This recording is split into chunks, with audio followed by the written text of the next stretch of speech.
আসসালামু আলাইকুম। আমন্ত্রণ দেশ বিদেশের সব খবর নিয়ে।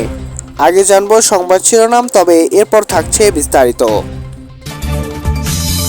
হামলার আতঙ্কের মধ্যেই সীমিত পরিসরে ফ্লাইট চালু করেছে কাতার। ইসরায়েলের 40 বছর ধরে যেভাবে ইরানের যুদ্ধের ছক কষছে, বিস্তারিত প্রতিবেদনে থাকছে। ইসরায়েল ও যুক্তরাষ্ট্রের স্থাপনা লক্ষ্য করে নতুন হামলা ইসরায়েলের, বিস্তারিত প্রতিবেদনে। তখন চলছিলেন সংবাদ শিরোনাম, এবার থাকছে বিস্তারিত। হামলার আতঙ্কের মধ্যে সীমিত পরিসরে খুলছে কাতারের আকাশপথ। এক সপ্তাহ আগে যুক্তরাষ্ট্র ও ঘনিষ্ঠ মিত্র ইসরায়েলের সঙ্গে ইরানের যুদ্ধ শুরু হওয়ার পর এই প্রথম সীমিত পরিসরে ফ্লাইট চালুর ঘোষণা দিয়েছে কাতার। কাতারের বেসামরিক বিমান চলাচল কর্তৃপক্ষ জানিয়েছে তাদের আকাশপথ আংশিকভাবে আবার খুলে দেওয়া হচ্ছে, তবে আপাতত শুধু উদ্ধারকারী ও জরুরি পণ্যবাহী ফ্লাইট চলাচলের অনুমোদন দেওয়া হয়েছে। হামাদ আন্তর্জাতিক বিমানবন্দরে কর্তৃপক্ষ স্পষ্ট করেছে যে আগামী দিনগুলোতে আরও ফ্লাইট চালু হবে কিনা তা নির্ভর করবে নিরাপদ পরিস্থিতির চলমান পর্যবেক্ষণের ওপর। কাতারের সরকারের কর্মকর্তা ও সপ্তাহের শুরুতে বলেছিল, বিমানবন্দর লক্ষ্য করে ইরানের হামলার চেষ্টায় নাশা করে দিয়েছে তাদের বেসামরিক বাহিনী। কাতারের প্রতিরক্ষা মন্ত্রী দাবি করেছে, গতকাল শুক্রবার দেশটির 9টি ড্রোন প্রভাবিত করেছে। এর মধ্যে একটি ড্রোন জনশূন্য এলাকায় পড়লেও আপাতত কোনো ঘটনা ঘটেনি। যুক্তরাষ্ট্র ও ইসরায়েলের মধ্যে ইরানের যে যুদ্ধ শুরু করেছে তা উদ্দেশ্য কি, তাদের দেওয়া ব্যাখ্যায় তা বোঝা প্রায় অসম্ভব। এটি কি ইরানের কথিত পারমাণবিক অস্ত্র কর্মসূচি ধ্বংস করার জন্য, অথবা এই কোনো কর্মসূচি স্পষ্ট প্রমাণ করে কখনোই পাওয়া যায়নি। কয়েক মাস আগে ট্রাম্প নিজে দাবি করেছিলেন আগের একটি হামলায় ইরানের সেই কর্মসূচিকে স্বয়ংসম্পূর্ণ ধ্বংস করে দিয়েছে। তাদের কি লক্ষ্য ছিল তেহরানকে আবার আলোচনায় ফিরতে বাধ্য করা? কিন্তু সেই পারমাণবিক সমালোচনা ও আলোচনা করেছিল সেই চলছিল অনেক দিন ধরে। সেটি ভেঙে দেওয়ার ঠিক তখনই যখন যুক্তরাষ্ট্র কোনো উস্কানি ছাড়াই হামলা চালায়।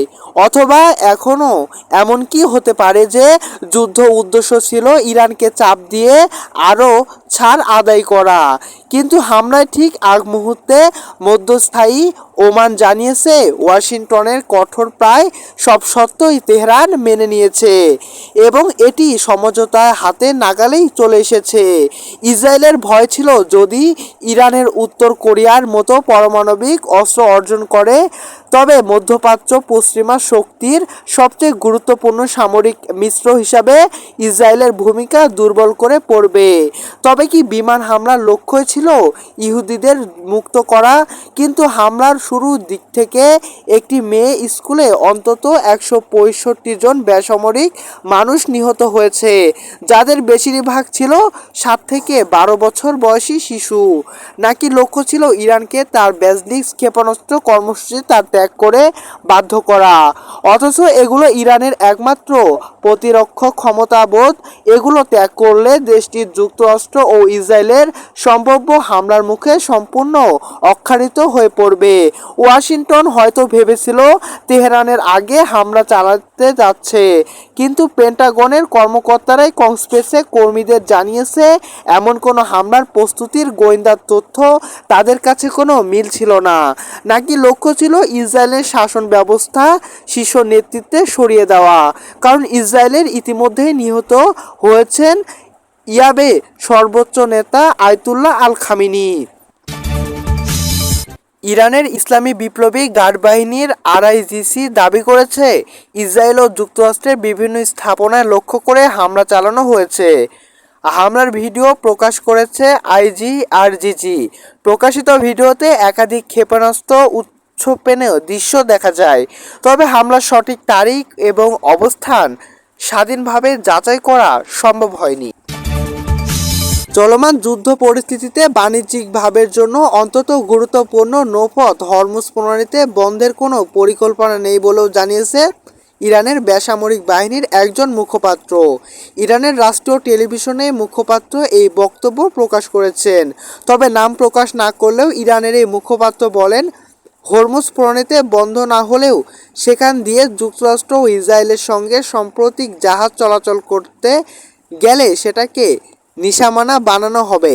এই মুখপাত্র আরও বলেন, আমরা হরমুজ প্রণালীতে অতিরিক্ত করতে ইচ্ছুক কোনো জাহাজকে বাধা দেব না, তবে নিরাপত্তার দায়ভার সংশ্লিষ্ট জাহাজকেই নিতে হবে। আল জাজিরার তথ্য অনুযায়ী জ্বালানি তেল পরিবহনের জন্য বিশ্বের সবচেয়ে গুরুত্বপূর্ণ হরমুজ প্রণালীতে ৩৯ কিলোমিটার থেকে ২৪ মাইল দীর্ঘ প্রসারণ সাগর ওমান সাগরের মধ্যে সংযোগ গণসংযোগ সহ এই প্রণালীতে বিশ্বের মোট জ্বালানির ১%, এলএনজি ৩/৩ এবং প্রণালীতে পরিবহন করা হয়ে থাকে।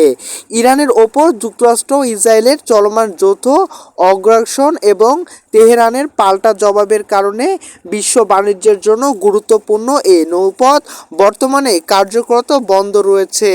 রয়টার্সের প্রতিবেদনের তথ্য, এই পরিস্থিতিতে বিশ্বজুড়ে তেল জ্বালানি ও তরলকৃত প্রাকৃতিক গ্যাস এলএনজি সরবরাহের 1/5 বন্ধ হয়ে যেতে বসেছে।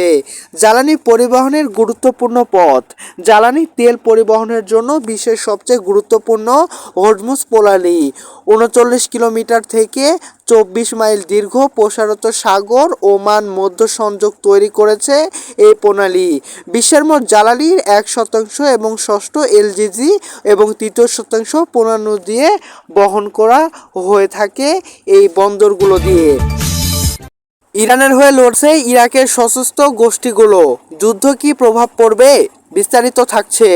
তেহরানের বিরুদ্ধে যুক্তরাষ্ট্র ইসরায়েলের চলমান যৌথ অভিযানে পাল্টাপাল্টি ইরানের পক্ষে নিয়ে মধ্যপ্রাচ্য জুড়ে হামলার জোরদার করেছে সশস্ত্র গোষ্ঠীগুলো। এই যুদ্ধে নতুন নতুন সশস্ত্র গোষ্ঠী হয়ে যুক্ত হওয়ার জটিলতার পাশাপাশি সহিংসতাও আরও ব্যাপকভাবে বাড়িয়ে তুলতে পারে।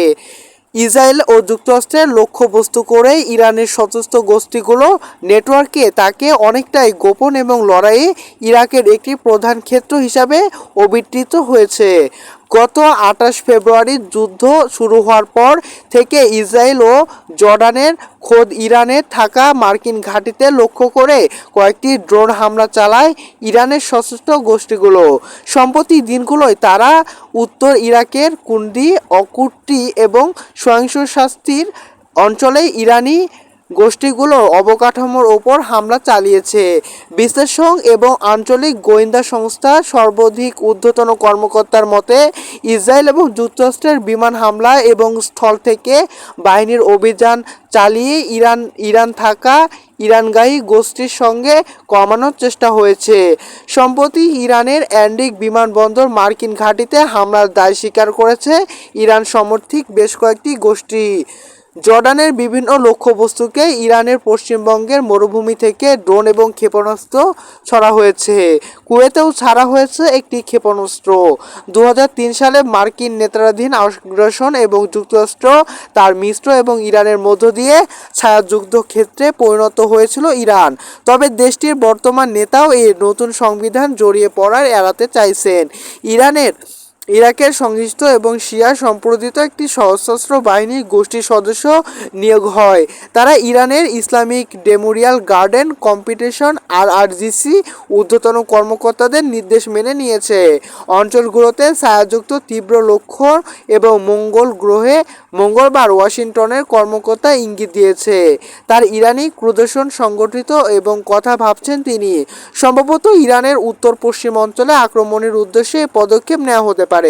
সম্প্রতি উত্তর ইরাকের এবিটর বিমানবন্দরে মার্কিন ঘাঁটি হামলার দায় স্বীকার করেছে ইরান সমর্থিত বেশ কয়েকটি গোষ্ঠী।